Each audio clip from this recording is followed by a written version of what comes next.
জগন্নাথ বিশ্ববিদ্যালয়ে ছাত্রদল নেতা জোবায়েদ হত্যার প্রতিবাদে পাবনার ঈশ্বরদীতে মশাল মিছিল ও প্রতিবাদ সমাবেশ অনুষ্ঠিত হয়েছে। 20 অক্টোবর সোমবার সন্ধ্যায় বাংলাদেশ জাতীয়তাবাদী ছাত্রদল ঈশ্বরদী সরকারি কলেজ শাখার আয়োজনে কলেজ চত্বর থেকে এই মশাল মিছিল বের হয়ে প্রধান সড়ক প্রদক্ষিণ করে পোস্ট অফিস মোড়ে গিয়ে শেষ হয়।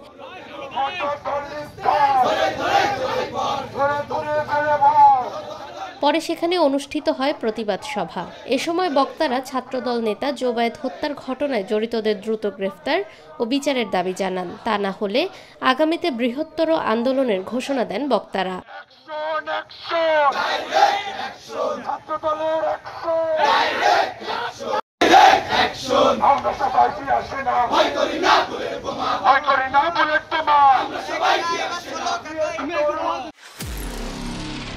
নিরপেক্ষ, সত্য প্রকাশে আপোষহীন।